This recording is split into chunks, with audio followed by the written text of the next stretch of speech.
इस एपिसोड की स्टार्टिंग में हम देखते हैं कि गोकू काफी ज्यादा गुस्से में डीसी यूनिवर्स के चक्कर काट रहा था क्योंकि उसे डीसी यूनिवर्स के टॉप पर जाना था।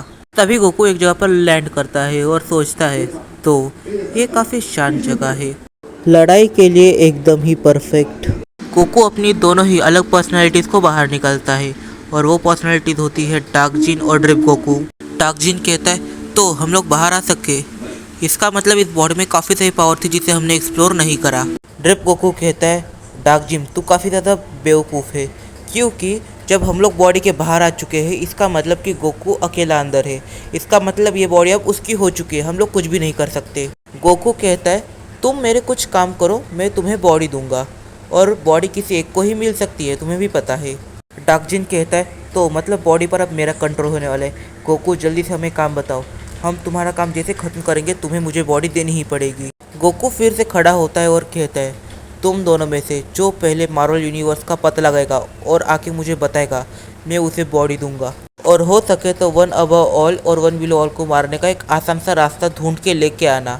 डार्क जिन और ड्रिप गोकू वहाँ से निकल जाते हैं। वो कहते सबसे पहले तो मैं ही ढूंढूंगा। वो दोनों एक दूसरे से रेस लगा रहे थे। दूसरी तरफ सुपर सैयन 2000 एम्परर को मार्वल मल्टीवर्स का रास्ता मिल ही चुका था। वो कहता है तो अभी मेरा बदला पूरा होगा। डार्क जिन गोकू को अचानक से सुपर सैयन 2000 की सेंस होती है। वो सोचता है देखो वैसे भी इंस्टेंट ट्रांसमिशन का मैं यूज़ नहीं कर सकता, पर फिर भी ट्राई करने में क्या जाता है। डार्क जिन अपने माथे पे 2 उंगलियां रखता है। ड्रिप गोकू डार्क जिन गोकू को देखकर कहता है तुम पागल हो चुके हो क्या, ऐसे तुम यूज़ नहीं कर सकते, मैंने पिछले बार ट्राई किया था। पर अचानक से डार्क जिन इंस्टेंट ट्रांसमिशन का यूज़ करने में कामयाब हो जाता है। ड्रिप गोकू काफ़ी ज़्यादा शॉक में था। वो कहता है क्या। फिर गोकू ये रियलाइज़ करता है कि जब लास्ट टाइम ड्रिप गोकू ने यूज़ किया था तब वो एक अलग डायमेंशन में थे, अब वो एक अलग डायमेंशन में है। फिर हम देखते हैं गोहान को। गोहान कहता है क्या चल रहा है यहाँ पर, ये इतने ज़्यादा कमज़ोर तो नहीं है, अगर मुझे इन्हें ख़त्म करना है तो टाइमलाइंस को इरेज करना पड़ेगा और ये मेरी फेवरेट टाइमलाइंस है। इसका मतलब ये गोहान नहीं है, गोहान को कंट्रोल कर रहा प्रेजेंस है। गोहान किसी से तो कहता है तो मेरा काम हो जाएगा ना।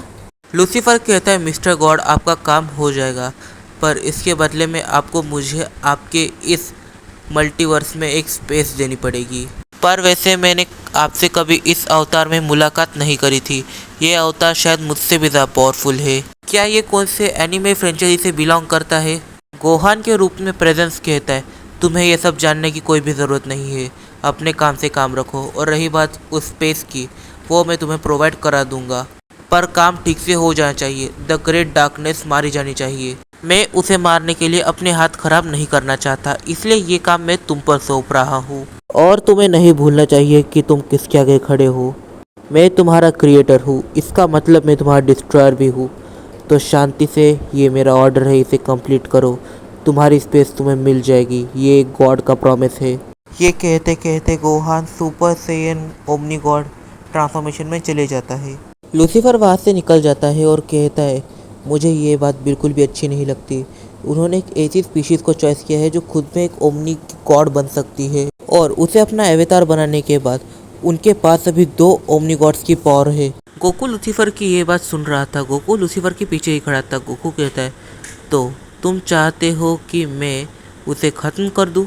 लूसीफर काफ़ी ज़्यादा शॉक में आ जाता है क्योंकि डीसी फ्रेंचाइजी की सारी चीज़ें वो जानता है, क्योंकि वो खुद ही ना एशियंट गॉड की तरह है, पर वो गोकू के प्रेजेंस का एहसास भी नहीं लगा पाया। लूसीफर गोकू से पूछता है आखिर तुम कौन हो।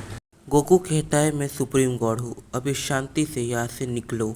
और दूसरी तरफ गोहान के अवतार में प्रेजेंस तैयारी कर रहा था, क्योंकि उसे पता चल चुका था कि गोकू यहाँ पे आ चुका है।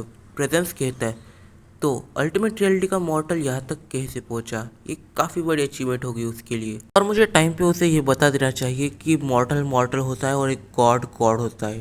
गोकू अचानक से प्रेजेंस के पीछे टेलीपोर्ट करता है और कहता है तो मेरे बेटे की बॉडी तुमने चुराई है। देखा जाए तो मुझे तुम पर काफ़ी ज़्यादा गुस्सा आ रहा, मैं चाहता हूँ तुम्हें यही के यही ख़त्म कर दूँ, पर अगर मैं तुम्हें ख़त्म कर दिया तो ये पूरा मल्टीवर्स टूटकर अलग हो जाएगा। तो शांति से गोहान को मेरे हवाले कर दो, जिससे कि मैं अपने फ्रेंचाइजी में जाने के लिए आज़ाद हो जाऊँ।